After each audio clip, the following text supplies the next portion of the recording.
ready to leave.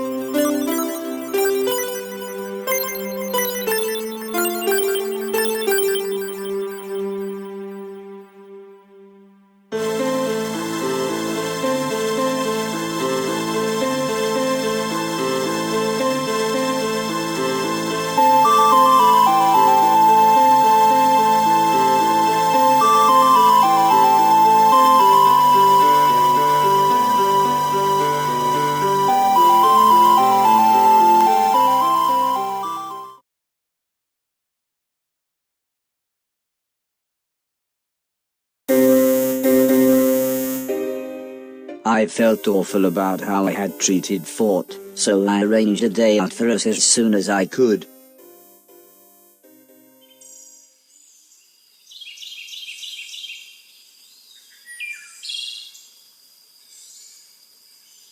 I had completely forgotten that it was Heather's camera.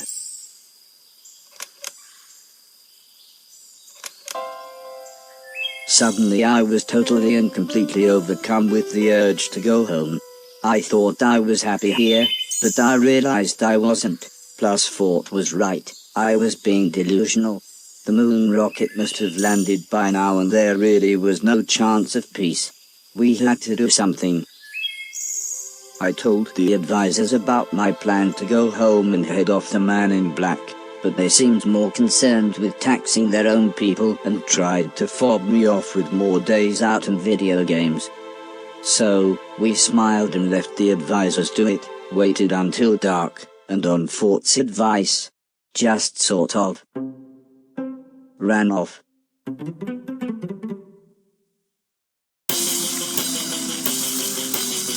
It wasn't difficult to sneak out.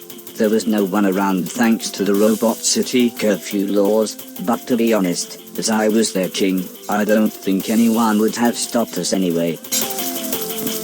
I think my astro navigation had failed us, as neither I nor Fort remembered coming this way. Somehow we found ourselves in the massive forest, and Fort decided it was time to rest.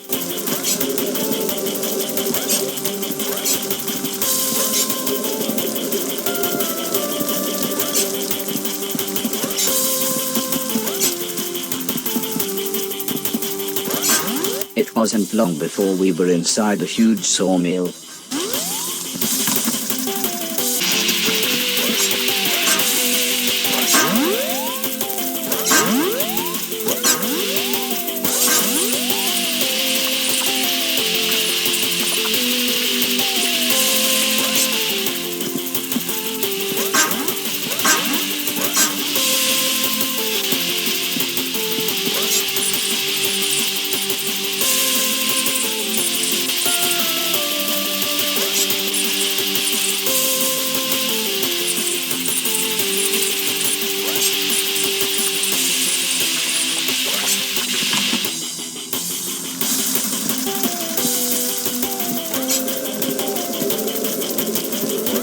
Fort seemed quite sad about the trees being cut down.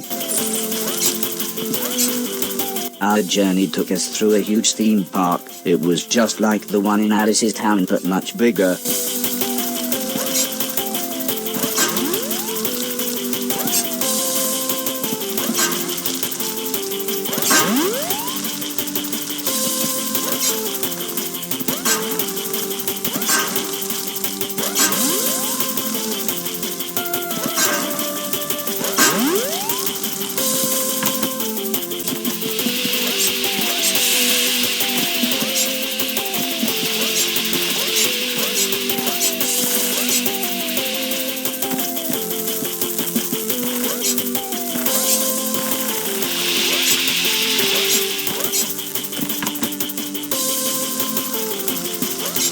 Both Fort and I were struck by how similar the inside of a sawmill and the inside of a roller coaster were.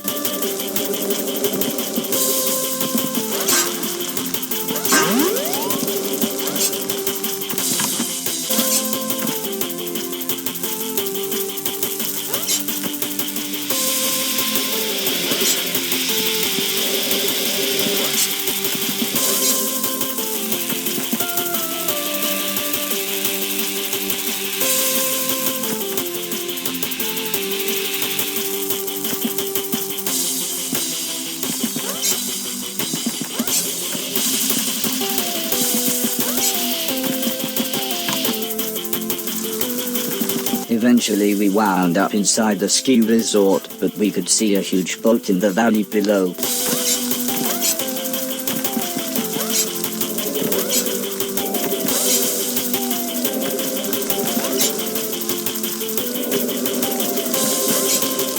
Fort suggested we travel under the cover of night, as we were getting nearer the humans, and home. Fort was surprised how easily we docked the boat, but it was all just thanks to my captain's software. The bay that we docked the boat in looked pleasantly familiar. The gleaming white cliffs made me feel like a soldier returning home from war. It was then I realized we were literally just outside Alice's house. We were about to continue, when Fort noticed something on my shoes.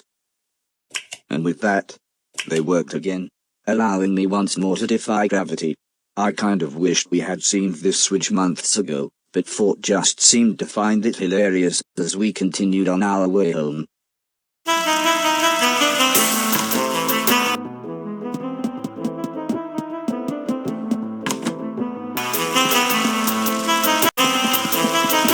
It looked like I would need a ticket to get through the fairground's automatic doors.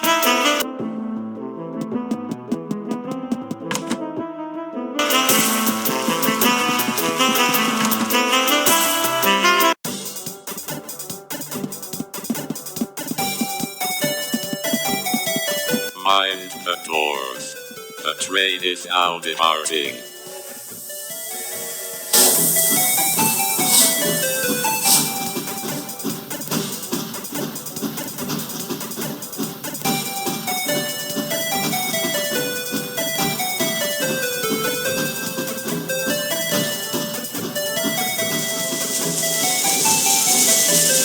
Big city, this is big city. Mind the doors. The train is now departing.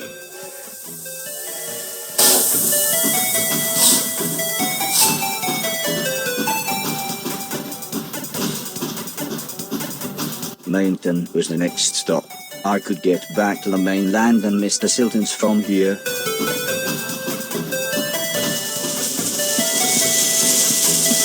Mainton, this is Mainton.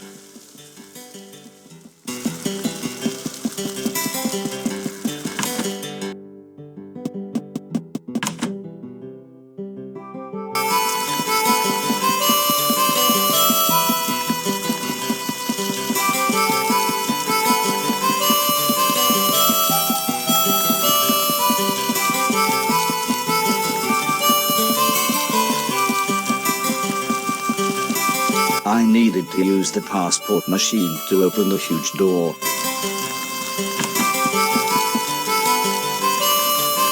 I made my way back out to the mainland.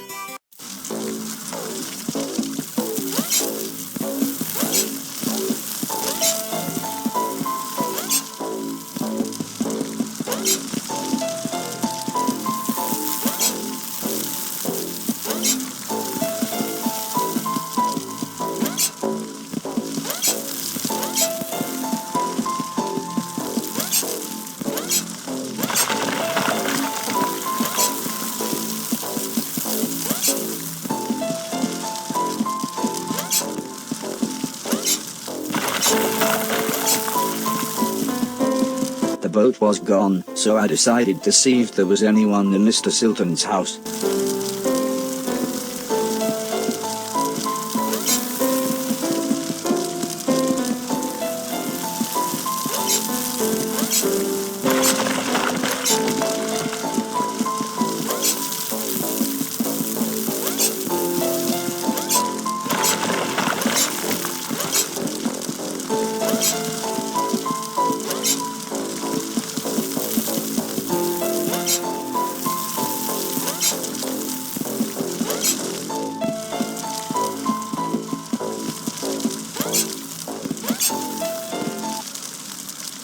I suggested Fort find somewhere to hide. I thought the others may not have seen him as being as friendly as I did. I then made my way into the familiar damp hallway. Everyone was so pleased to see me. I explained how I had survived being dismantled and escaped from the moon. I told them about the robots and the game tournament, and everyone seemed to find it funny that I was crowned ruler of the universe. It was then that I felt a gentle tapping on my leg. I looked down and saw a small girl smiling at me. "This is our daughter Heather," said Mrs. Silton. "We named her after..." Mr. Silton burst into the room looking very angry. At first I thought he was joking, but it soon became clear that he wasn't. "I can't believe you came back here. It's all your fault. If it weren't for you, Preston would still be alive." "Barry, it's not his fault." But Mr. Silton suddenly looked very sad as he said, "This robot got your daughter killed."